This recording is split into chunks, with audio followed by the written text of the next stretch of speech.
episode of Chatty Broads with Becca and Jess.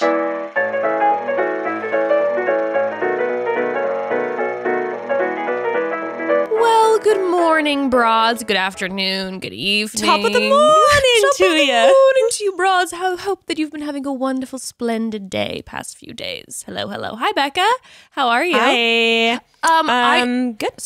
I just wanted to say congratulations. We didn't talk about the fact that your clothing line has launched. It's sold out in a few minutes. Congratulations. Thank you. Thank you. It's very exciting and more good things to come. I'm very excited for you. I'm like, well, great. Now I got to top myself, you know? Oh my God. It was awesome. The way you're operating, it's just like you're so funny. It's just like you are such a doer that like you did it. So now you're like, now I must top myself. I must move on to the next thing. I'm just like, girl, now I've never been more stressed in my life. Now I got to make the next one bigger and better. No, I'm feeling good. I had like a headache the rest of the day from the adrenaline rush. I was like so many emotions and so much adrenaline pumping through, but yeah, all good things. I'm surprised you didn't like pass out or something like that. I probably would have fainted. When I get those adrenaline rushes, I always start to see stars and I think I'm going to pass out every time. Very embarrassing. Very embarrassing. Your first kiss just... You know, it almost happened, I think. Did you have like that? Like where you're super lightheaded during your first kiss and you're just like, I can't believe it's happening. I'm so aware of my breathing. I get really self-conscious and aware of my breathing. Any interactions, like in my early teenage years especially, I would be like, I'm going to throw up, I'm going to throw up, I'm going to throw up the whole time. Like, I am going to shit my pants or throw up. Like, I'd be so nauseous and like shaky. Oh, yeah. I remember you talking about you have like the tendency to feel like you're going to throw up. I forgot about that, which is truly a problem if it involves any sort of first kiss or first intimate experience. God. Yes. One of my like boyfriends in high school, I got so nervous because we were like finally making out when I'd been wanting it for so long that we were in the back of his car. I was also high that I like all of a sudden like sprinted out the car, threw open the door and was like dry heaving on the side of the road in like the middle of the night. And he was like laughing. Oh my God. We were like also good friends, so it was like he could laugh at me, but that makes it a little more comfortable, but that is quite a memory. I like wasn't embarrassed. I was just like, wow, now he's definitely not gonna like make out with me anymore. So okay. Well, I mean, sad. I do think about the fact when I did have my first kiss and when I do get this thing where I'm like genuinely seeing stars and sometimes feel like I gotta sit down. Like I'm a big fan. I pass out pretty easily. And I've been watching some of these old time movies and shows and I'm like, I would have been great at swooning. Anytime a man did something for me and they're like, she swooned. And then he picks her up and it's like a whole thing. I'm like, I could have done that and I wouldn't have had to been faking it. I pass out all the time. They're just like, this bitch always swoons over everything. It's like he presents me with a flower and I just like hit the deck. That is the funniest thing to me. Like there's a scene in Gone with the Wind when Scarlett's making out with Rhett and she's just like, stop, like I'm gonna faint when he's just like making out with her. And I'm like, what? That's bitch me. Dramatic.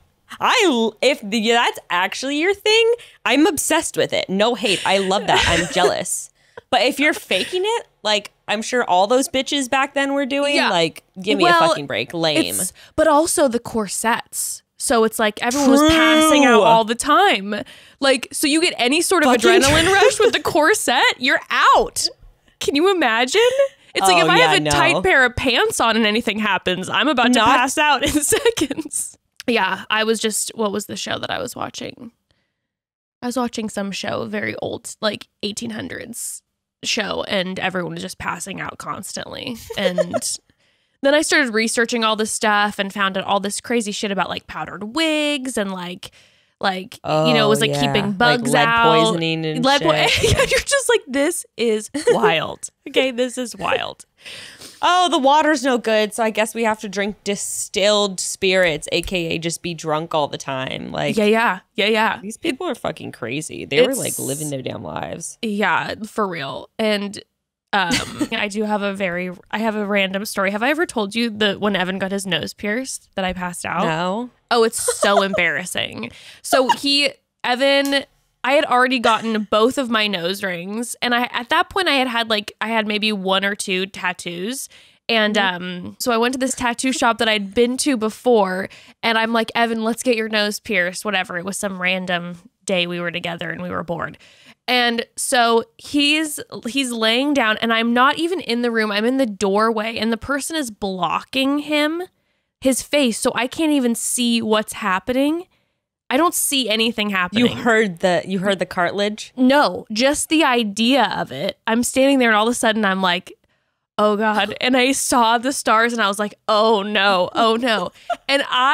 And Becca, I blacked out to the point where I don't remember. Like I came to with someone standing over me, like one of the tattoo artists who had tattooed me before. Yes, like in a movie. And he's kind of like shaking me awake, like standing over me, like somebody get her some water or whatever. And Evan, poor guy, was laying on like the bed to get his nose pierced, and he had popped up because he had heard the thud, and he had the needle still like sticking in his nose, and he's just like, oh my God, my girlfriend. And I was just, it was so embarrassing. Oh my God, I'll never forget it. That's the worst at like a tattoo parlor too, because you're like, yeah, like I'm hard. I get tattoos and piercings.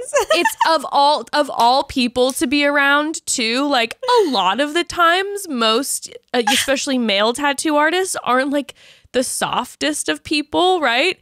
So it's just like, what the fuck's your problem? And like, it's so embarrassing. Like it was so embarrassing.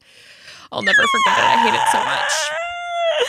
I've never fainted. I wish. I bet I'd get so much attention if I did. You've really never fainted before? One time, kind of. I sort of like blacked out and fell when I had like really, really bad, like, what do they call it? Like basically water poisoning when I was in Costa Rica. You know, like the bug. Oh, you get like, oh Lord, when you're traveling, like the bug. Yep. I don't know what that is. Rotavirus or something? I don't know. It's whatever bacteria is in. Yeah. The thing was, I was staying at like basically like a host family's house. Yeah. Okay, broads, let's take a quick pause before we dive into some Bachelor Nation news. Here's the thing, I live for bedtime. I mean, of course, I love being up and enjoying my days, but when it's time to crawl into bed, it's just one of the best feelings unless you're sleeping on a bad mattress. If you need to upgrade your sleep game, listen closely because this is for you. HELIX mattress. HELIX mattress has totally changed the way I sleep, and it can change the way you do too. There's no more tossing and turning or staring at the ceiling for hours trying to drift off like I was before. No way, not with HELIX. The thing about HELIX that makes them so great is that their mattresses are custom made to you and the way you sleep. I mean, we all sleep differently. Why would we all need the same mattress for optimum comfort then? With HELIX, you're going to start off by taking a 2-minute sleep quiz.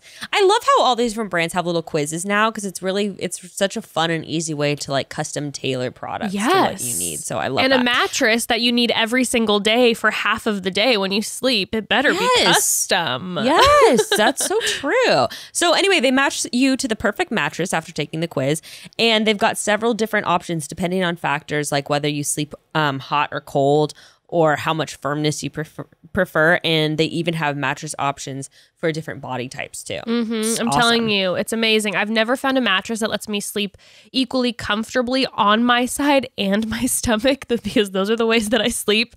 And it also keeps me from overheating during the night until I found my perfect HELIX mattress match. The reviews online are amazing, and they've even been awarded the #1 overall mattress pick of 2020 by GQ and Wired magazine. And I can see why. It's very obvious to me. HELIX is offering up to $200 off all mattress orders and 2 free pillows for our listeners at helixsleep.com/chatty. That's HELIX sleep.com/chatty. You're going to get up to $200 off and 2 free pillows. It's an awesome offer. Broads, I want so badly to have a gallery wall in my living room. Like, you know, those Pinterest-worthy, eye-catching walls of photos that have all your best memories with your perfect family placed in just the right arrangement. Well, I may not have the perfect life, but I do have an adorable family that I love and a phone full of pictures that I want to look at all the time. And really, that's all you need, because FrameBridge can take care of everything else, from art prints and diplomas to family pictures from your phone. With FrameBridge, you can frame anything. The options are endless. I frame anything and everything with FrameBridge. I've used this service so many times because it takes just minutes to get your most prized possessions framed. To get started, you head to framebridge.com. You upload your photos. You can upload them straight from your phone, like Jess was saying. Or, I love this, you can request packaging to safely mail in your physical pieces, like posters you may have laying around or art. Then you'll be able to view your photos in a variety of frame styles, and you can even test out different gallery wall layouts. It's awesome. And if you need a little assistance in the design department, FrameBridge's talented designers are standing by to help design the gallery wall of your dreams. It's their website's so easy to navigate. I just love it. It's so easy. I'm going to literally do it right now. I'm taking a photo of Becca and me filming this on Zoom. I'm going to go right now onto the website. And guess what? After a few minutes of just dialing this into the website, I will soon have this framed piece delivered to my door of Becca and I on Zoom. Even though I still haven't gotten the hang of hanging pictures yet, FrameBridge makes everything else so much easy, okay? And I'm excited to finally have these frame photos of my family. And now this frame photo of Becca and I on Zoom, and paying way less than I would from a framing store. And you can get started today and frame your photos or send someone the perfect gift when you go to framebridge.com, promo code CHATTY, and you're going to save an additional 15% off your first order. I've made like 3 different accounts with different emails so that I can use this offer. Just go to framebridge.com, promo code CHATTY. Framebridge.com, promo code CHATTY. And like, I couldn't really speak very good Spanish, and like, my host mom couldn't really speak very good English. And so like in my broken Spanish, I was like, I'm really sick. And she was just like, oh, like she was very like sarcastic and jokey, just kind of like my family is. But she was just like, oh, please, like you're so sick. Like basically making fun of me, being like, oh, you're probably just like hungover from last night. And I was just like pale and clammy with a fever. And I'm just like, no, I'm really sick. Like, I'm so sick. When you have like the sweat on your upper lip and you just feel it, you're like, oh God. And their bathroom was outside, so like in the middle of the night, and it was so hot and humid and no AC. So I was like hobbling to the bathroom, like outside, like back and forth all night. And it got to the point where I was literally shitting water, like like pure water. Oh no. And like it was awful, but I was also like, I'm pure. I've released all of my toxins. I've cleansed myself of impurities. But yeah, it was horrible. And then I like kind of fainted on my way back to the bed in the middle of the night. It was just horrible. Oh my God. The one time, and then we'll actually talk about other things. But my mom, oh my God, Becca, speaking of like, well, I guess it's more food poisoning. We were on vacation and my mom, Evan and I were there with my mom and my sister. And it's right when we got married. So my sister was a little younger and we had separate rooms, hotel rooms. And my mom was starting to feel a little bit sick after we left dinner. And she's like, it's okay, I'm going to go lay down, whatever. Dude, I get a call like on my hotel phone at like, which for someone like, why are you calling me on my hotel phone and not on my cell phone? It's such a mom thing to do. It's such a mom thing. And I get this call on the hotel phone at like 6:30 in the morning. And she's like, I need you to come into the room. And I'm like, okay, are you okay? And she's like, I just need you to come into the room. When I tell you, it was like I walked into a crime scene, Becca. Wait, you've told me about this before. There was like basically like vomit and shit or whatever, like everywhere, huh? Blood. Like on the wall? Yes, because my mom, in the middle of the night, started getting like violently ill and was going back and forth puking. And then at one point, exactly what happened to you, she was on her way to the bathroom and she passed out on like the marble, busted her face open. and was bleeding everywhere and also throwing up. And then she gets herself back to the bed and is bleeding everywhere and then can't get herself. She's scared that she's going to pass out again. So she's just throwing up like in the room. And my sister's sleeping the whole time. And she's like, and I come in and I'm horrified to the most extreme level you can imagine. I'm horrified. I'm like, Mom, my mom is she has died. Like, I don't know what's going on. And I'm like, Mom, why in God's name did you just call me right now? Like, this has been happening all night. And she's like, it's the most my mom thing ever. She's like, I didn't want to bother you. Mom, are you kidding? Handle it. It's the most like Swiss. She's such a like tourist Swiss woman, like tough, like, no, I won't bother a soul. And I'm like, oh my God.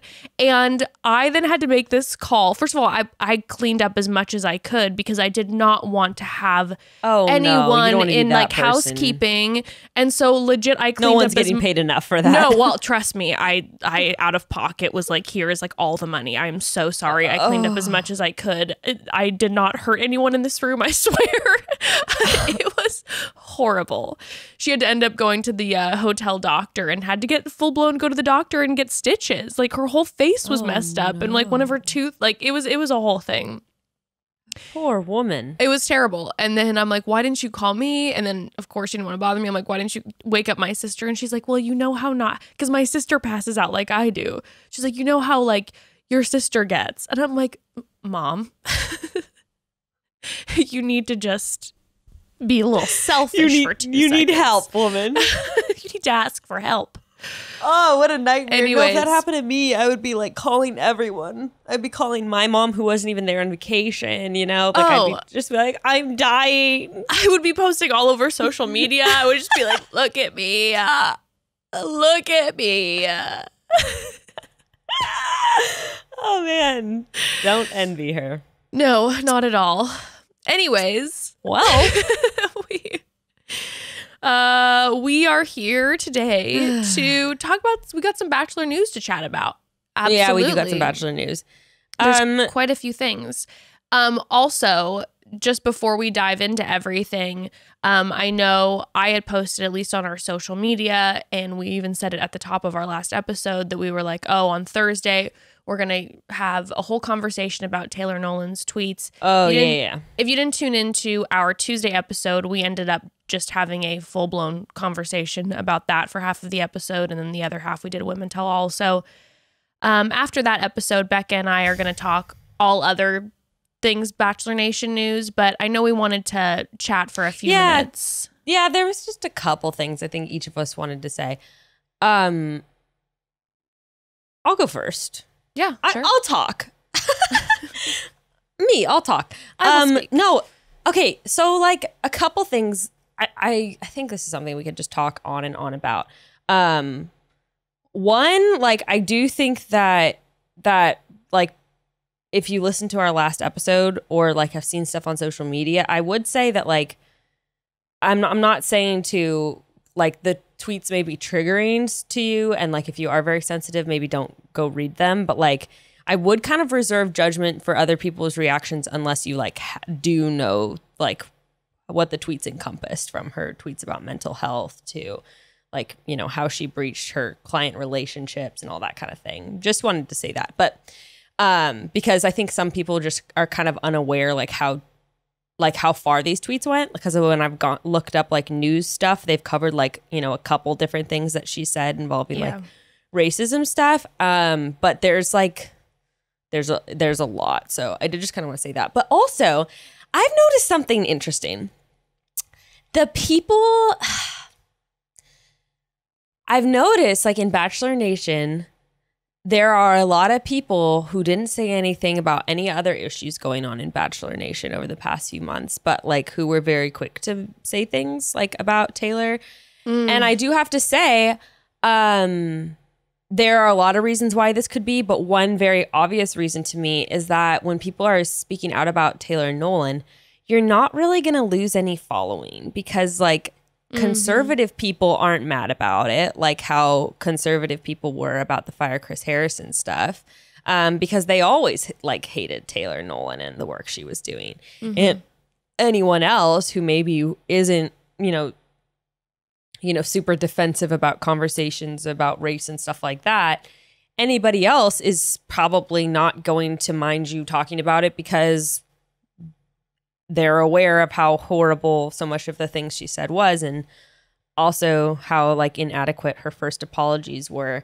But yeah, so I'm just like, I've just kind of taken note, and I guess I would just like, say that to other people of like, really evaluate, like, are you saying something and speaking up because you're not really going to piss anyone off? Like,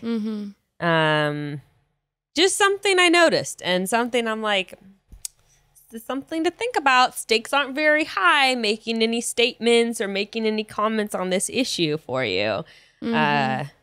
Particularly obviously like white people in Bachelor Nation with really big followings. So anyway, just kind of had that thought. And then my other thought was just like, it's just like what I said last time on the podcast too. And I saw some people, I don't know, the biggest thing for me, and the thing that's most important, is like the standards that Taylor has held everyone else to. And that's, I think, why that's why I feel really strongly is it's just like, you should you should hold yourself to the same accountability. And that's something that's just has really bothered me the most in terms of, I already said that last time. So anyway, that's pretty much all I wanted to say. Yeah. That's an interesting point, definitely, about people speaking out. For me, what I wanted to say is after releasing our episode, on Tuesday, obviously got a lot of messages. And I will say I got a lot of messages from every single perspective, background, current situation, hurt. I mean, so much validity, and all very different. And kind of what it made me like, at least what I'm taking away from it, and if I'm being completely vulnerable with everyone, is that my answer to all of this is like a big I don't know. Yep. Because there are so many pieces of it. There's like, on one hand, there's this piece of all the work that Taylor has done. There is the piece that it is in the past. There's not this comparison where we're talking about, for instance, like a white man, aka Chris Harrison, who 2 weeks ago was saying this shit. So now what is he going to do? Now the accountability that he's being held to, versus Taylor as a Black biracial woman, these past tweets, right? And now 7 to 10 years later, done all this work. So there's that piece, right? But then on the other hand, I've been receiving lots of messages from people saying, yeah, but a lot of the tweets that were that came out were anti-Semitic. They were there was a lot of Asian directed hate, and that's not something that Taylor has talked about in her anti-racism work. So I feel like what the fuck? So I'm like, all those different pieces to it leave me at this place where I just, being completely vulnerable, I don't know. I think there's this pressure, and it's not a bad pressure, but I think there is this pressure when you and I speak up about things often, that I know for myself, sometimes I feel like I need to have a direct answer, like an immediate answer for everybody. And I think I tried to, but I also, now hearing again all different perspectives, I'm like, I don't know. And I also don't think it's my place to be the decision maker to say this needs to be what this accountability looks like. This needs to happen, because I am but one tiny piece of one of the persons that was affected by this. There is such a bigger grand scheme that's going on. And I think that's where, at least for right now, I leave it. And And that, again, this is not to dismiss anyone's intense pain. I'm saying this in a way to try to amplify the fact that it's like everyone needs to be seen in this because it was so horrific. But I think I was listening to Rachel Lindsay and Van Lathan on Higher Learning, and something that Rachel Lindsay said stuck out to me. And she was just saying that her biggest desire in this is that Taylor takes the opportunity to really explain in detail the background of where these tweets came from and how she got to where she's at now. And that needs to be a continuous conversation that is discussed on a regular basis, especially if the anti-racism work continues. Yeah, so I thought that was an interesting perspective. And yeah, other than that, like I said, I mean, I have this desire to want to say, hey, this, because you see all these things that are so wrong, here is a resolution. I don't know. I really don't know. So yeah, I don't think there is a resolution because, I mean, not that there can't be a resolution. That's not what I mean. I think it's just like, it's like when anybody gets hurt, you know, it's like if you hurt a friend and you just go like, well, here I said the thing, like that obviously doesn't make it better. It takes time to rebuild trust and it takes time to heal wounds, you know? Yeah. I just, I think that what you're saying is 100% true. And I don't think there is any kind of black and white truth. Like, I don't think that I think that there are many different, I think there can be many coexisting truths at the same time. You know what I mean? Like, I think that there may be different people's perspectives in the way they see this situation that are equally valid and like equally true, you know, in their own way.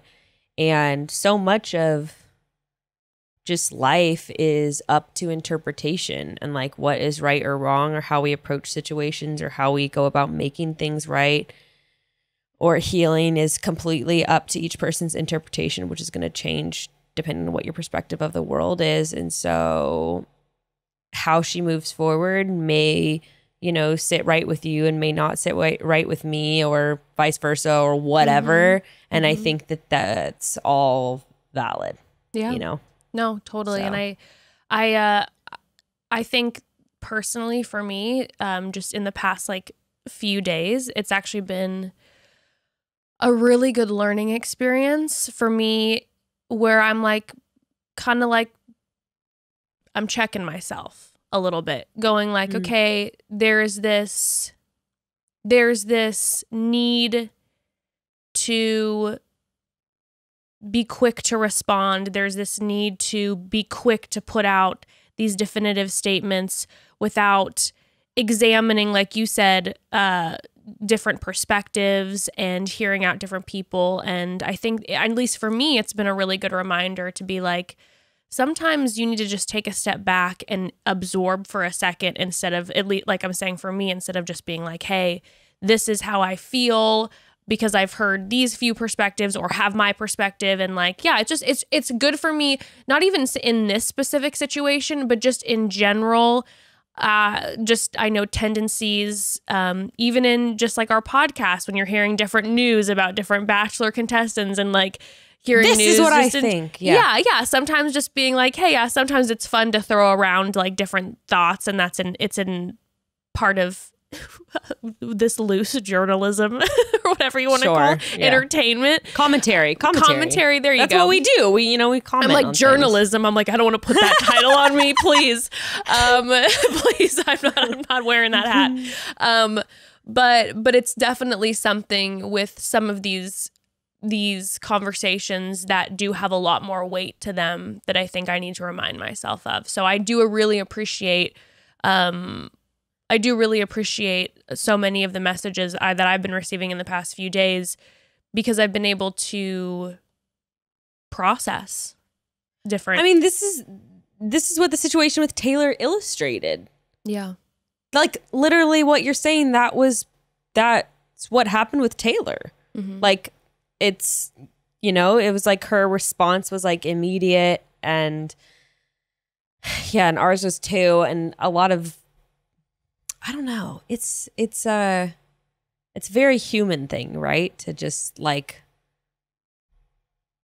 go with your first instinct and say what's on your mind. And also I think that you and I are people that like to talk out how we think about things too. Sure. Which is part of why our podcast works, you know? It's Yeah, like we sure. are going to actively work through and talk through how we feel. And sometimes people love that and sometimes people don't like that. And that is kind of part of how we operate. But I think that's a really, really good reminder. Yeah. Well, I completely agree with you. And I think, and I did want to say too, I received numerous messages with people who felt hurt that they didn't feel like I was acknowledging how terrible the tweets were. And I just want to say, first of all, that was then a miscommunication on the episode. If you listen to it, I personally was really distraught. And so I think sometimes when I am really upset by something, I tend to be like, okay, well, let's also think about this, because I'm getting a little bit in a panicky mode to try to like calm my brain, right? To not you have don't a full-blown anxiety attack. Well, and also like you don't want to have a reactive moment where you're like saying something a little too strong or a little too emotional because of how you're feeling. Like, I also know when I can misinterpretation. When I can spiral out with my personal mental health, where like mama can go into some panic attack situation. So I've learned over the years that can kind of help me. But I just wanted to say that if it came off that way, that is absolutely not the case. I was completely horrified, and I do want to hold that for anyone who feels extremely triggered, traumatized, unsafe, all these things because of these tweets. Like, I see you and I hurt for you and I recognize that, and I just wanted to like take that moment to acknowledge that quickly. But yeah, absolutely. And I know that you know, I guess it goes without saying, but I know how you felt, and like I think that people who know you know how you feel about that. I don't think you're one to like sweep that kind of thing under the rug. No, not typically. but unless it's something that I did, in which case let's just brush that shit away, you know? We're not going to talk about that. It doesn't matter. You know, yeah. But yeah, it's not really fun. It's not really fun stuff to talk about, and it's not really a very fun situation. Yeah, I don't know. But I just do not know. We can move on with that, though. Same. And like I said, I don't know. I'm open to hearing out different perspectives and all that. But I think it's just one of those situations where we're going to move forward and see what happens. And yeah. Yeah. And I also think it's like perfectly fair. Yeah,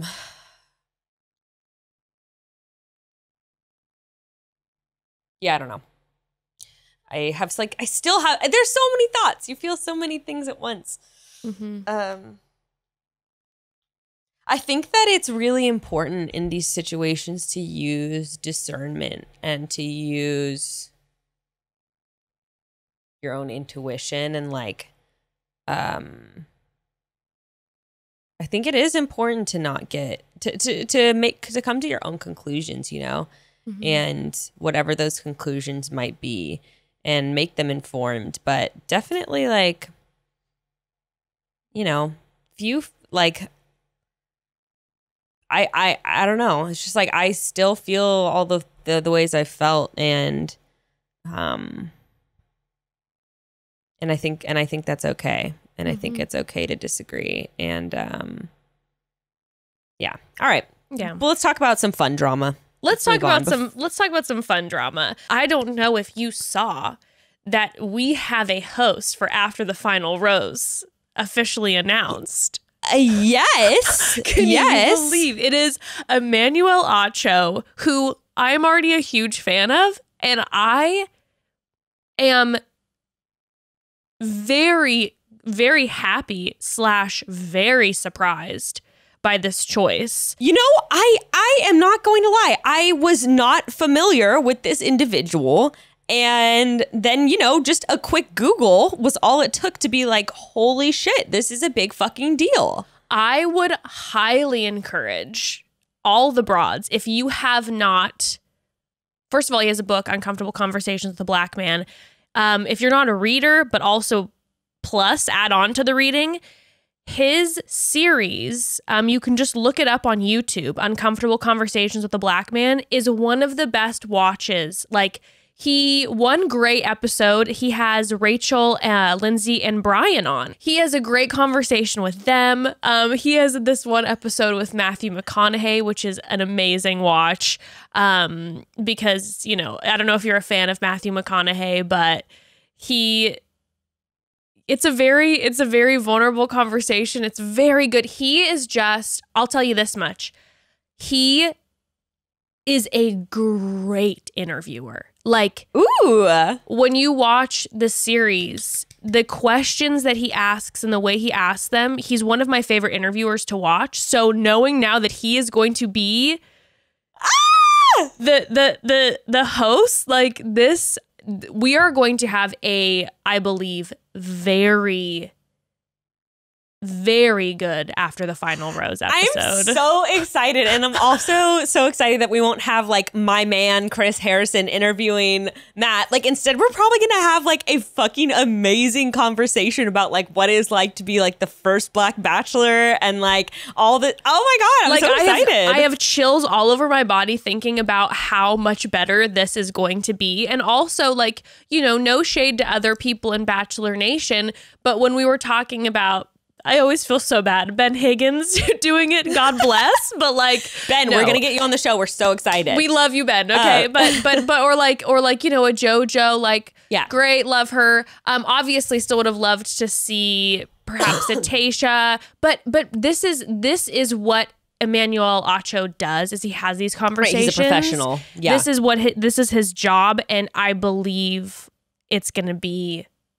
It's gonna be so good, and I can't wait. Yeah, I'm so interested. Like, I mean, it's technically live, right? It's After the Final Rose is normally live. I think they said it's gonna be live, which hopefully means that we're not going to get some sort of weird edited put together version by ABC if things do start to get uncomfortable.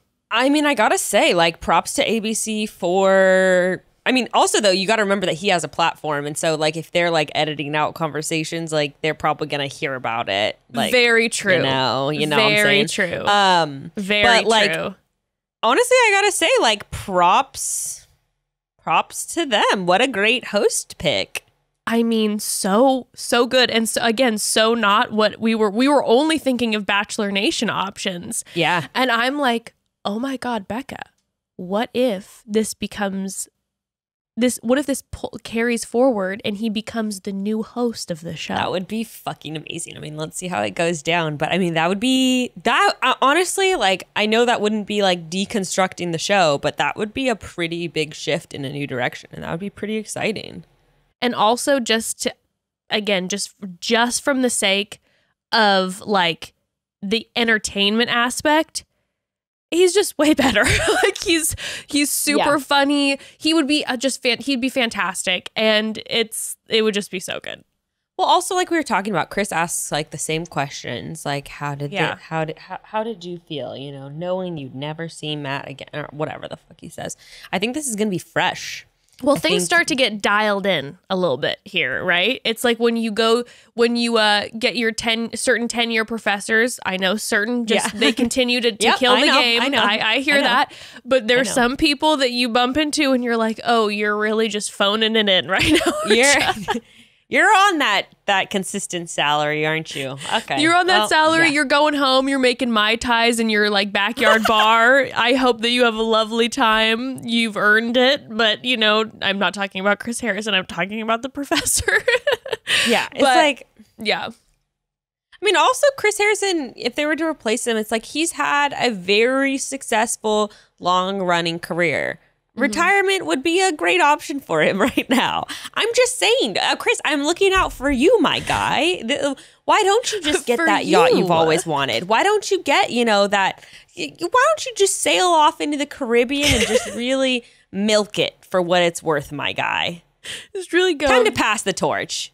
Just take a step away and just get a few miles away from here. People are talking about how it's wrong to cancel Chris Harrison. I'm just saying, like, maybe he has needed a push to take some time for self-care. And that's where you guys are not actually thinking about Chris. If you were thinking about Chris, you would know that actually canceling him would be good for him and his emotional well-being. The man needs a break. He's been working too hard. Chris, please do this for yourself. Can I tell you something? It's not about us, it's for you. Can I tell you something? This morning, I was getting some of my notes together for today, and I'm sitting next to Ember, and she's watching a brand new cartoon called Charming that I've never seen before. And the show starts, and I'm taking my notes, and all of a sudden I hear a voice, and I go, my God in heaven, have the demons entered my brain? Am I so full of Bachelor Nation that I am now imagining Chris Harrison's voice in my head narrating things in my life? And I look up, and the painter in this, I'm like, that's Chris Harrison. Look it up. It is Chris Harrison. And I'm like, why is this following me everywhere? That's terrifying. Also, I think it was like, Chris, you're working too hard. Like I said, I'm also like, it was a part in the movie that I believe had 2 lines. Like, he was painting the prince, and he said, like, why do you look sad? Or like, turn to the left, and then it was done. How bizarre. Yeah, strange. Very You're a strange. workaholic. You need to invest back in yourself, Chris. You need to invest. Well, that's exciting. But yeah, so there's that. Very exciting. Let's take one more quick pause. I have to tell you about my favorite life hack. And if you want to have a healthy, home-cooked, delicious dinner on the table but struggle to make that happen, HelloFresh is about to be your new best friend. When you use HelloFresh, you'll get fresh, pre-measured ingredients and mouth-watering seasonal recipes delivered right to your door. No more grocery store trips. No more last-minute freakouts trying to figure out what to prepare. No more wasted ingredients because you overbought. HelloFresh really is the perfect dinner partner.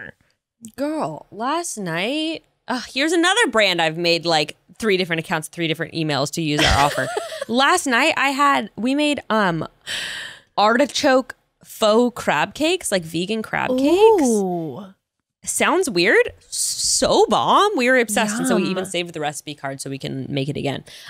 So anyway, we're pretty obsessed. Every single week, you get more than 25 different recipes to choose from, and they're all ready in 30 minutes or less. And if you've been making an effort to add some healthy options into your diet, this is the easiest way to do it. And if you're looking for a way to add in a fun date night with your partner, maybe, HelloFresh is also the easiest way to do that. You know why I love HelloFresh? Since I'm on Zoom for class, I literally can just go into autopilot, put up my Zoom laptop on, be engaging in the conversation with the class, and I'm just prepping dinner so easily without even thinking about it with HelloFresh. Oh my goodness. It's awesome. A multitasking queen. Yep, makes the experience totally stress-free. And I can attest to all of that. Evan and I have so much fun. Like, I'm not a big chef. We all know this, but we have so much fun making these HelloFresh meals together. And I also feel like such a fancy chef now because I can actually prepare these meals that taste delicious. It's a great way to try new cuisines and dishes you might not normally try because all of the ingredients are pre-portioned, so you don't have to worry about waste. HelloFresh even has delicious options for veggie diets as well. Nice, yeah. Go to HelloFresh.com/chatty12 and use code chatty12 for 12 free meals, including free shipping. They've got lots of different options for different lifestyles. That's HelloFresh.com/chatty. Use code chatty12 for 12 free meals, including free shipping on America's #1 meal kit. Broads, if you have little ones at home, can I just take some pressure off and let you all know there is no perfect parent? Seriously, Becca and I will both take all the help we can get when it comes to raising our kiddos and take this as your sign that you can do the same when it comes to making sure your kids hit their milestones and fall in love with learning.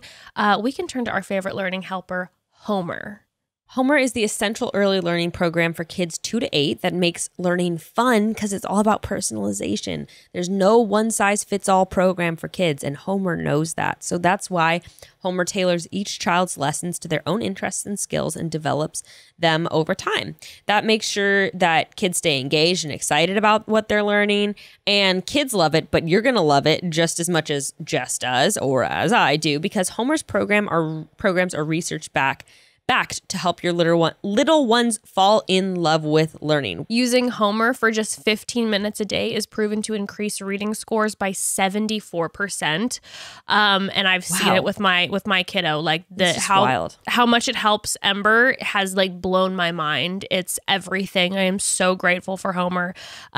Trust me, your kid will want to use Homer for more than 15 minutes. It's so much fun for them too. Like I said, watching my little one use Homer is such a blast. You can see as she masters these new concepts, her confidence is just going through the roof, and it makes her feel so good, which makes me feel so good seeing her feel so confident and learning so much. I love that. She's been able to grow in so many areas like reading and math, but also in life skills like social and emotional learning and creativity because of Homer. That's awesome. Mm-hmm. You can visit learnwithhomer.com/chatty to start a free 60-day trial. That's learnwithhomer, HOMER.com/chatty. You can start your free 60-day trial today. Also involving Bachelor show, something we missed was that Heather was there. Yeah. Was at the Women Tell All. I wouldn't have ever known. I didn't think about her being there because, to be completely honest, it was such like a blip in the entire series where you were like, I don't know why we're spending 45 minutes worth of this show and all these previews talking about Heather coming back and nothing happening. Like why we were watching Heather quarantine videos, like tons of them, and she was there for about 5 seconds. Like I don't quite understand that. So I didn't think that she was going to have a hot seat moment, but clearly she was there. What it looks like is she had one of those chairs that they pulled up quickly to have her in, and then she left. So I'm sure that she had a one-on-one with Chris, and then they cut it. My poor woman, I have to say. Poor who? Poor woman. Oh, I thought you said poor Lauren, and I was like, oh my God, would you know tea about Zima now? No, just poor woman. Poor Heather. Justice for Heather. I mean, they had to quarantine again, by the way, everybody, to do the Women Tell All. And I have that on record from one of the women. Okay. They had to quarantine again. So, dude, did you see? Same with Ashley They had to quarantine for literally a whole week. Her and Tayshia and JoJo. Yes. And they didn't even get aired. I'm like, they better be paying them some good cash because that's ridiculous. That better not just be like, you're part of the Bachelor franchise, so, you know. I think it was. It's like you think that they probably just pay for them to come out there and I think they probably get like $1,000. Like, I think when I remember we made an appearance on like Becca's season. Yeah. And I think I got like a $400 or $500 check or something. Really? Like maybe they got paid like a couple $1,000, maybe.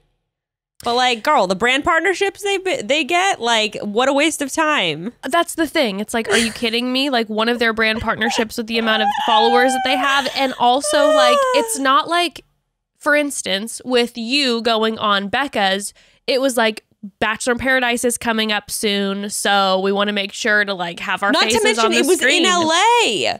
In Los Angeles. I took a 45-minute drive and then drove home. I wasn't gone a week. No, you're like, I get to keep my eyeballs out for potential guys that I could be meeting in Paradise right now, having a little moment with some of them.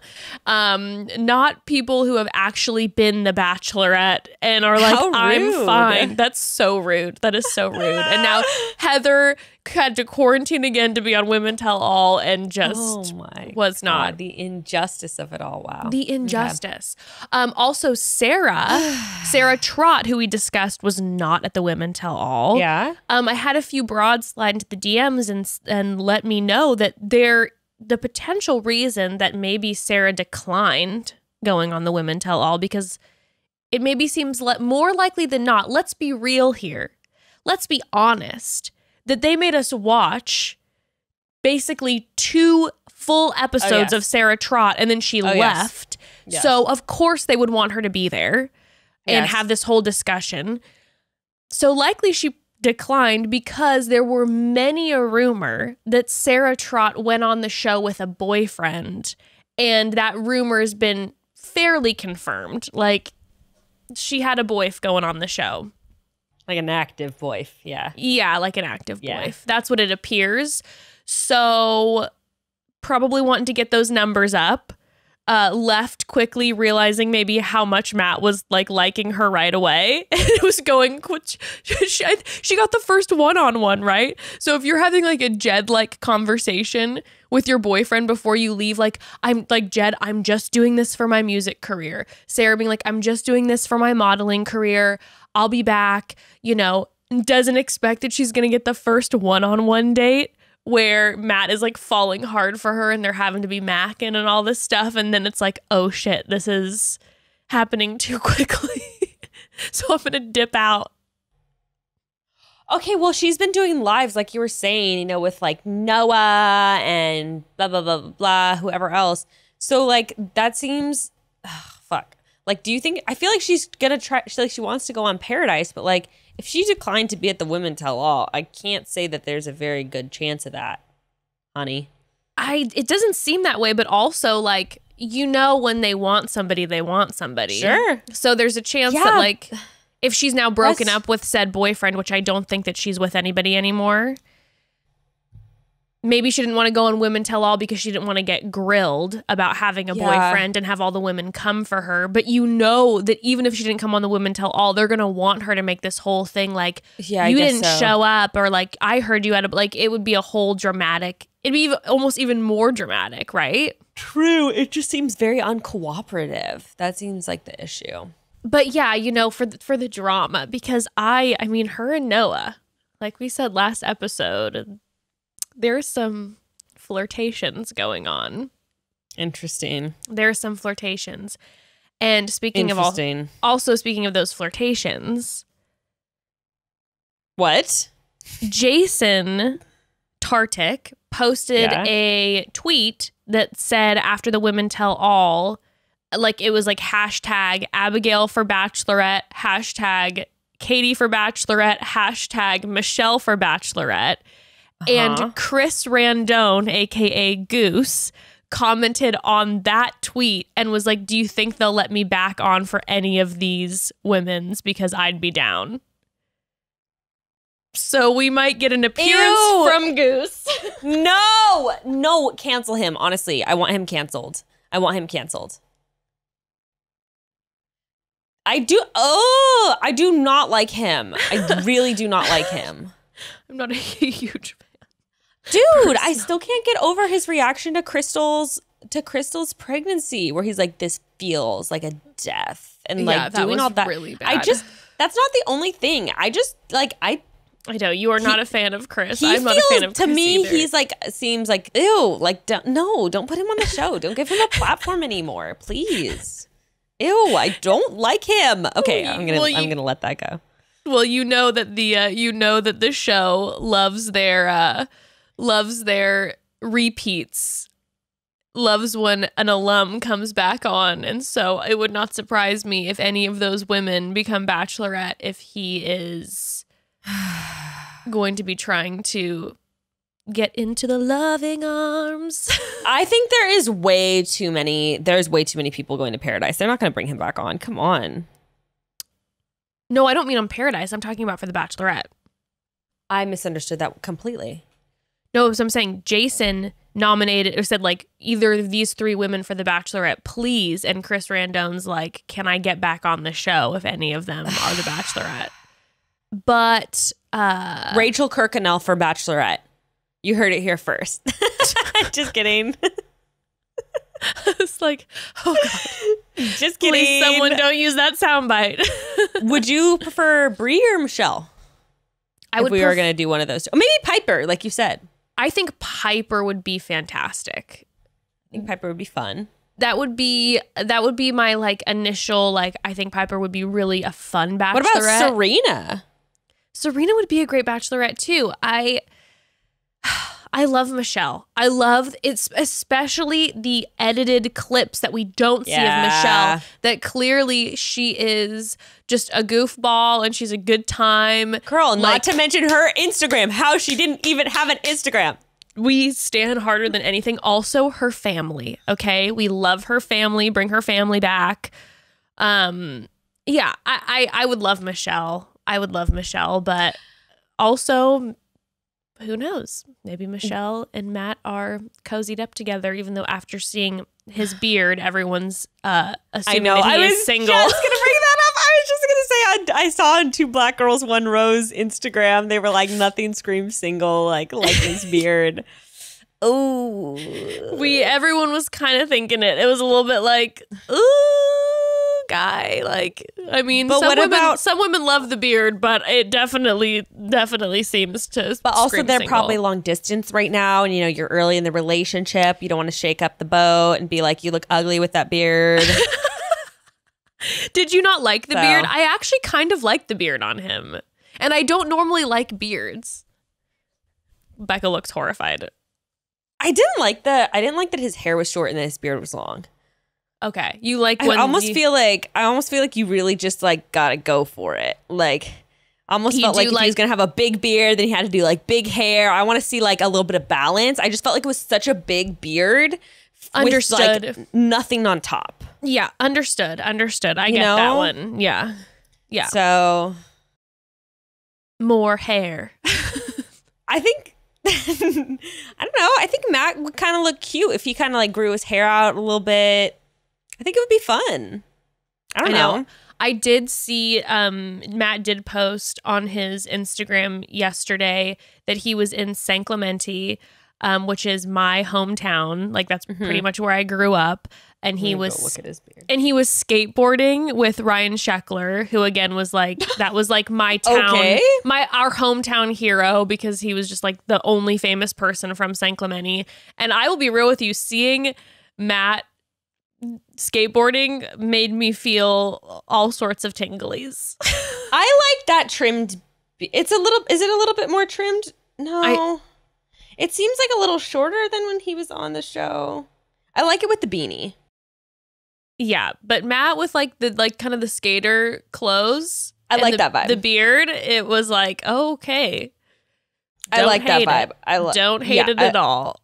I like that a lot better. I think for me it was also like the beard with the suit. I was personally not a fan, but that's to each his own. Did you notice the music? We didn't even discuss this on Tuesday's episode. Did you notice the music when he came out? What was it? It was like Man of the Woods music. Like he came out with that beard and they had like a chunk, a chunk, a chunk, a chunk, and it was like, what is going on? Like, are you guys theming this around his beard? Like, I don't understand what's going on. What is with this music right now? Like, everybody go back and listen to the choice that they made when The Bachelor comes out. Instead of like romantic music coming out, it was just like the man with his axe. Like, he should have come out in that outfit when he had no top, suspenders, and an axe with that beard, because that's exactly what that music was themed to. That is so funny. It was ridiculous. Jeez. Absolutely ridiculous. I did notice all the music that they put in like in place of where they normally have like clapping or like, I did notice like more music, but not that one in particular. Well, also, before we jump maybe into some ads, I will say this. There were definitely quite a few tweets floating or like posts floating around about my girl Katie, where the other girls were shading and saying like there's a lot that was edited out and like kind of coming for Katie when people were like, why were you all being so mean to Katie? Which I didn't feel like anybody was being super mean. I think there was like definitely a little bit of heated conversation. I didn't understand why they were coming for her. Yeah. Well, numerous people were posting and saying like there were things that were edited out. So I'm just like, part of me is very curious. And then also part of me is like, do not come for my girl Katie. But yeah. I think probably a lot of shit was edited out of her like coming super hard for Sarah, probably. Probably. Like, but if she's not the Bachelorette, we obviously will see Katie on Paradise. That's a no duh, and maybe we'll find out more of that information on Paradise, of which I am still praying her and Canada bearded Blake hook up. I'm really hoping for that one. I'm sorry, Katie, if he's not your type. We're trying to push this, but I don't care. Make it happen. But honestly, you two together would be magic. And I am kind of obsessed with him now. I need to follow him. You know, sort of made a thing of like not following any new contestants. Like maybe I'll follow him. I don't even follow Matt just because like Bachelor is enough of my life. But like maybe I need to follow Blake. I'll be real with you. You know, we've already talked about our journey with Blake of how we. Oh my god, he follows me. Cute. We have already talked about our journey with Blake. How we were giving him shit at the beginning, and we really didn't know why, but we just were kind of doing that. And then all of a sudden, we decided that we were in love with him, and we think he's kind of precious. And I will tell you this much: after following him on social media, I messaged Becca the other day that I am so obsessed with his social media presence. Because he reminds me of like following a parent on social media, because like when he posts on social media, he'll post like, hey, looking for a new roommate, anybody? Like, I just had someone move out, and I've been living with these couple girls and one just moved out and we're looking for another roommate. And then he'll post like Depop style his clothes, like, hey, looking to get rid of some of my outfits from the show, I'm gonna post these up. He's posting like Craigslist ads as his Insta story. Or even this, like, mice or rat problems year after year. Like, let's chat about it with my owl. I am obsessed with him. He also drives around with his owl. So he'll be like driving and all of a sudden he'll turn the camera in his car and there's some like form of wildlife that he's saving. And I am obsessed with him. Oh my God. So please, we beg you, ABC, bring Blake on Paradise, okay? I need him to go into the forest and interact with the animals. I want to see his doctor do little realness. I need this for myself. Oh my God. I'm into it. Anywho. Oh, we love you, Blake. What else? Oh, can we talk real quick about something you sent me that's really important to me? Can we talk about how seems like Garrett Y, because I don't know how to say Yergorgian, whatever the frick his last name is. I don't even try. Garrett Y. His new girlfriend seems like he went on he auditioned to be on The Bachelorette because he thought that Lauren was going to be The Bachelorette. That's what you said, and it couldn't be more accurate. Y'all, I sent Becca, I don't know, again, because Bachelor is our existence, that I was on my Explore page. Yeah. And I saw this photo of Garrett with this girl who I thought was Lauren Leindyke. And I'm like, huh? This is a strange... Girl, straight up, this first photo on his feed right now, like, she doesn't really like... I mean, but yeah, no. I thought that was her. When I saw this, I thought it was Lauren just from like a farther away image. And then I started going through because Garrett has blocked me, so I don't see him ever. You should really be honored. I feel very honored, but I was then looking at her Instagram, and I hadn't seen her before, and I was like, oh my Lord, this looks so much like Lauren Leindyke, and then my brain starts twisting and turning, and I'm like, did Garrett Y audition for The Bachelorette thinking it was going to be Lauren and not Becca, because that looks just like Lauren. Also, and I say this as no shade to our queen, Becca K, who is a gorgeous human being, but that looks just like Lauren. Yeah, no, it definitely does. Also, when did they break up? Becca and Garrett? A couple months ago. No, it wasn't a couple months ago. Girl, Like we're 6 in months March. ago? 6 months ago? Yeah, probably about 6 months ago. And he started dating that girl like a month after. Or I was going to say, this is October. Yeah. He started When dating she someone very quickly afterwards. I think, broads, please correct me if I'm wrong, but I do believe, at least via like Instagram comments, etc., and like a couple Instagram photos on Insta story, that he was hanging out with Tommy Lahren right afterwards, right after he broke up with Becca. What is going on? Did you hear that? Yeah, what is that? Thunder. It just shook the ground beneath me. Like, literally shook the ground beneath me. Your face scared me. Why, when we were recording, do weird natural things always happen? I don't know, but that was, like, that is not what I'm used to in California. I'll just say that. Is it raining where you are? Yes. It's like dark outside. Oh, God. Yeah, that shook the house. Like, straight up was like, sounded like someone was like rattling a giant like trash, like one of those really big trash bins, like right outside my window. I don't like that at all. That was crazy. Oh my God, don't talk about Garrett anymore. He's coming. Yeah, Becca announced their split, I guess, on September 1st, but it seemed like they had been split for a couple months, but yeah. Well, yeah, there's that, and that for sure raises Here it comes again. Broads, we apologize if you hear crazy rumbling in the background. I think it's just me, but anyway, yeah. Awkward. Well, I'm trying to think 2 other Bachelor pieces of news that we do need to cover quickly. One is, and we've been talking about this on our Instagram, but one is that Rachel Lindsay deactivated her her Instagram due to an immense amount of harassment. I really can't imagine. No, I cannot imagine either. After the whole Chris Harrison interview came out, and everyone was basically coming at her for that, which it's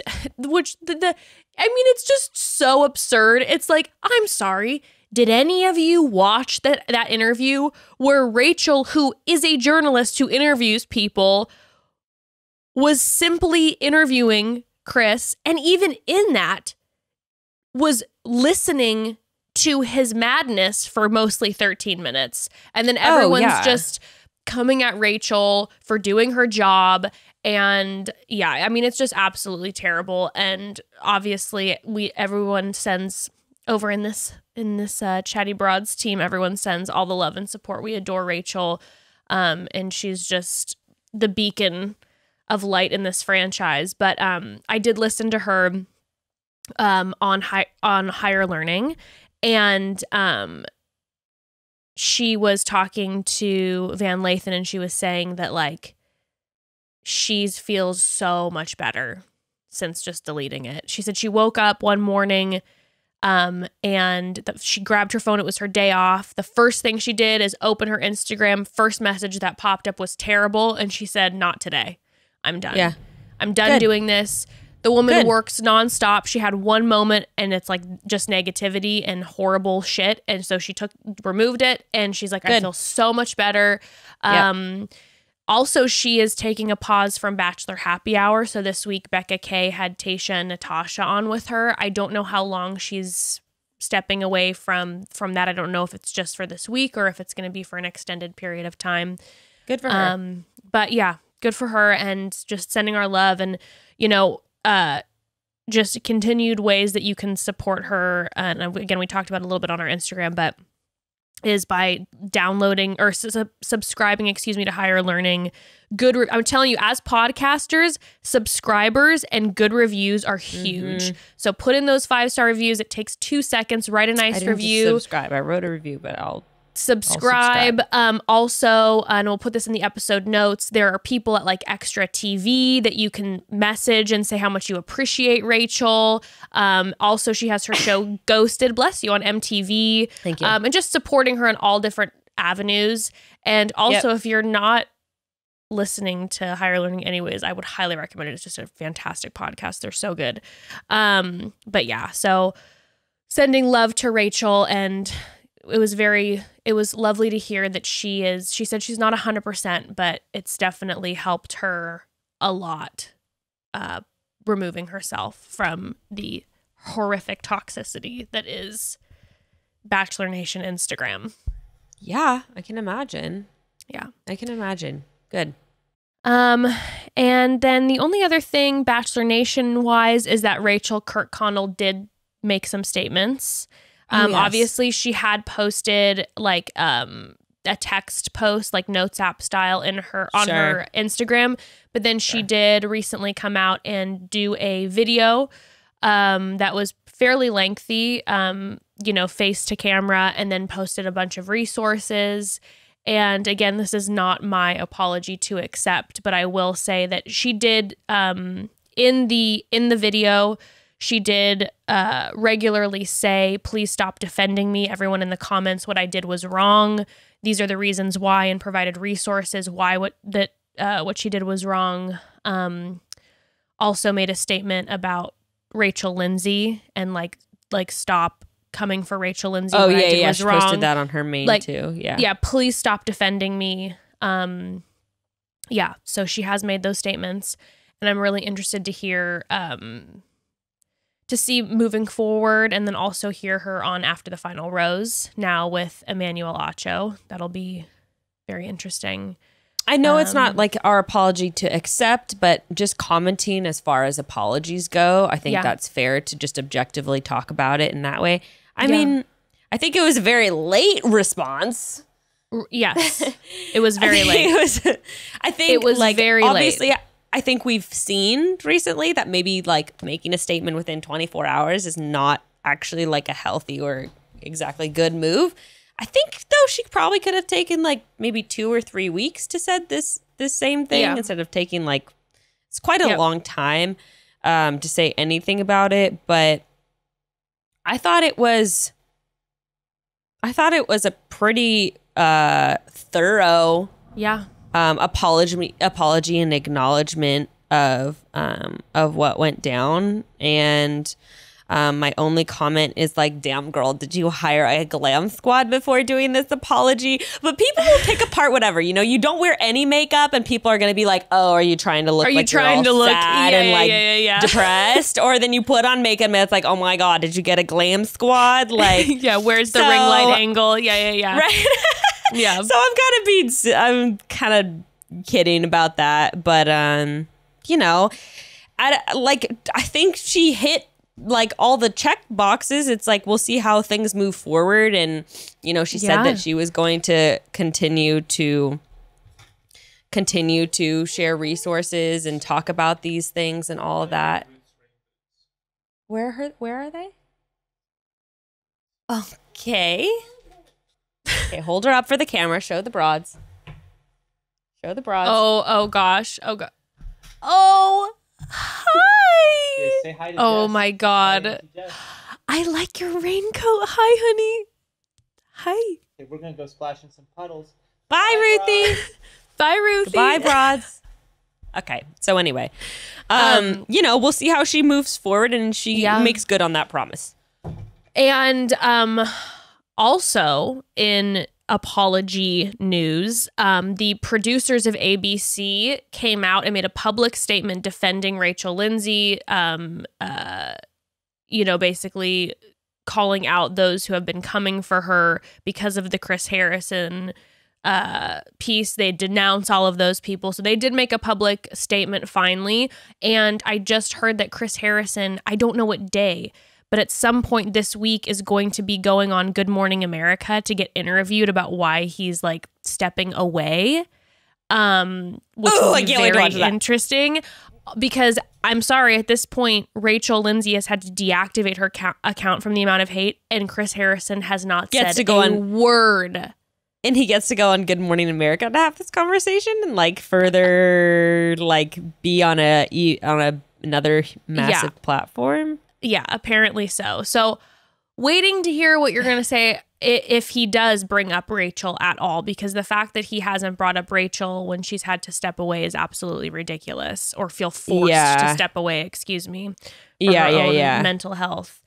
But yeah, other than that, Bachelor Nation news-wise, Bachelorette is reported to start filming later this month at the Hyatt Regency Resort in New Mexico. It was supposed to be in Canada, that got canceled. Now we're looking at New Mexico. So, I mean, I don't know when that's going to air, but they haven't started filming yet, which feels, is that late? For the Bachelorette? Oh yeah, I guess they don't announce it until. No, they don't usually start. No, they usually don't start filming Bachelorette till like end of March. Okay, so it's pretty accurate timeline wise. So they haven't even announced it, but they are like getting prepped to start filming. Yeah, they're gonna start filming. I'm assuming like right after the final rose. So then you wonder, like, does the Bachelorette know that she's the Bachelorette? At this point, I don't know. I did see one of my producer friends like post of him being like, he posted a caption with like off to space camp, which is what we used to call filming, like space camp, like Bachelor filming. Really? So I'm like, oh shit, like it seems like producers are like heading out there to like start filming. At least it seems like contestants are quarantined right now. Maybe we'll see who is quiet on their social media over the next like week or two. But I will say, you know, I feel like a lot of the women of Matt's season aren't like super social media active, which I mean, I love to see it. I always do. But 4 days ago, he posted on the way to space camp. Interesting. Ooh, space camp. I love that they call it that. Yeah. But yeah, other than that, I think that's kind of Batch Nation news. I did have some other non-Bachelor related things. Tell me. I would like to talk first and foremost about the fact that Kourtney Kardashian and Travis Barker have been dating. This is because you're following Not Skinny But Not Fat. Yes, but also I'm seeing it everywhere. Absolutely everywhere. Okay. That is the couple that I didn't know that would ever happen that I'm kind of obsessed with. Kind of amazing. In the midst of this, Kim and Kanye have publicly talked about their divorce happening, which, did you ever think that they were going to get divorced? You know, like it's one of those things where it's like not surprising, but like it's kind of not surprising, but it also is surprising. Yeah, that's kind of how I felt. I'm like, there's this part of me that's like, oh, of course they'll get divorced at some point, but then I also thought they'd be together forever. Yeah, but then also, you know, Kanye was going rogue tweeting or talking about, he called Chris Jong-un and said that she's a dictator. You cannot go against Chris. No. You are out of the family if that happens, honey. I mean, yeah. I was starting to imagine that it was going to happen as soon as he threw in I looked at Evan as soon as he said that he was running for president and Kimmy K posted about voting for Biden, I believe. You're like, it's over. But didn't like publicly say like, I'm not voting for my husband, I'm voting for Biden. It was kind of like it's voting day and here's my ballot and vote for Biden or vote blue or whatever. I'm like, oh, so she's not even voting for her own husband for president? That doesn't seem like a great sign or a shining endorsement of his presidency. I think that they worked for a long time because I think like not clout, but like I think that they saw each other where it was like, you do what you gotta do to like get in the news and sell your shit. Like, but then also, you know, has experienced moments of mental instability, and I imagine that it's really difficult to maintain a relationship just being in the public eye, much less when someone, really struggles with their mental health. Well, the difference too being that it's like Kanye before, of course, one of the biggest superstars, was in the public eye, but was also had his own private life, and all of a sudden you get married to the queen of all of her private life being filmed constantly. As someone who struggles with mental health, I don't know how you function in that. It's like you need your space and you need to be able to, like, especially like as famous as he is, where it's like he can't step out anyways, add the cameras now in his home and like that's happening, and like the kids being around. No, I mean, I don't even know how you function. Yeah. I mean, he had said before that he like didn't want to be on the show at all. And like, I imagine there's a lot of tension with that. And I also do imagine like Chris is the momager, and I bet that she was like always pushing Kanye to, be a part of things that he didn't want to be a part of, not say certain things that he wanted to say. Like, you do kind of wonder, like, how much role did Mama play in this breakup? I think Mama plays a lot in a lot of the lives of the kids. I think Mama has quite a hand in it, and she has helped create a very successful career for all of her families. My brother is always like, save the men that end up with the Kardashians, like Scott, Lamar, like these poor men fall into the wayside, left and right from the Kardashians. Well, and then speaking of Scott, who always remains in the family,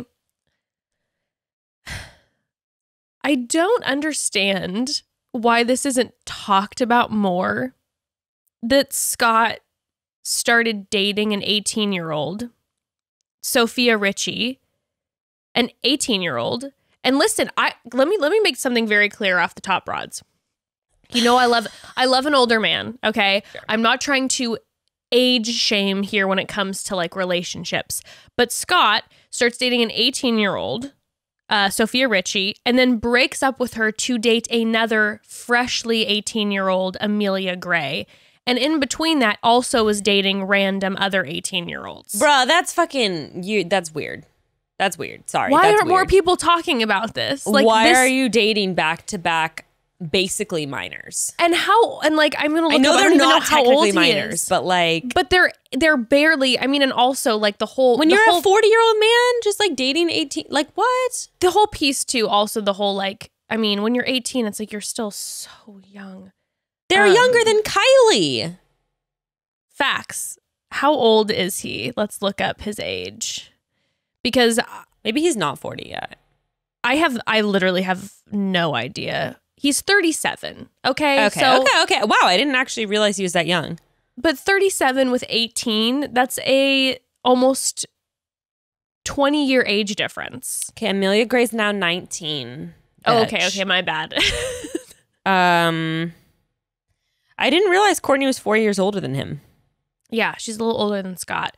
But like, that's the thing. It's like, it has not just been Sophia Richie and Amelia Gray. There have been every time I see a new photo, it's another like 18 or 19-year-old girl. And I'm just here to say, why isn't this talked about more? You just see him within these photos and like, it's just not being spoken on. And I'm like, what the fuck is going on? That is not an Instagram king who I approve of, but an Instagram king I do approve of is Jonah Hill. Did you see his recent post on Instagram? Yes, it was amazing. It was amazing. So broads, if you don't follow Jonah Hill on Instagram, he recently like as an actual hard post, he posted a photo of himself that was taken, let's see. It was taken by the Daily Mail. He then wrote this whole caption. Where he says, I don't think I ever took my shirt off in a pool until I was in my mid-30s, even in front of my family and friends. Probably would have happened sooner if my childhood insecurities weren't exacerbated by years of public mockery about my body by press and interviewers. So the idea that the media tries to play me by stalking me while surfing and printing photos like this, and it can't faze me anymore. is dope. The fact that it can't phase me anymore is dope. I'm 37 and finally love and accept myself. This isn't a good for me post, and it's definitely not a feel bad for me post. It's for the kids who don't take their shirt off at the pool. Have fun. You're wonderful and awesome and perfect. All my love. Oh, and Daily Mail, not even you can take that smile from my face. I freaking love it. I loved it. I love that he made that a hard Instagram post. And I also just have a huge crush on Jonah Hill and have for a while. And now him with his like bleached hair and he's all tattooed too. I'm just like, Jonah Hill. I just love because, I mean, I think he also brings up something so important, which is like, you know, body insecurities with men are not talked about enough. And I'm hoping that there will be a new wave of men talking about like their body insecurities and fat shaming that men experience and, you know, male eating disorders. I mean, actually, you know, that was something that Ben brought up on the last season. And it seems like there will be a new wave of like, you know, getting to talk about how important it is for men to have body confidence and to be supported in their journey towards self-love. So what a great note to end the episode on. Right. It was so good. With thank you, Jonah Hill. We love you, Jonah Hill. We don't know how we feel about you, Scott Disick, but we love you, Jonah Hill. And yeah, broads. I love how to divulge into like a mini pop culture talk at the end. I do actually want to talk about a little bit about Ben, by the way, like maybe next episode. You know, I'm always down to have a Ben conversation, honey. Let's do it. With that, broads, we'll chat soon. And by the way, please tune in tomorrow because Chatty Bros is back, and the boys Chatty Bros is back, and they will be discussing hometowns and the women tell all, and always with all of their great insight. Yay! Sounds good. Chat. All right, broads. Chat soon.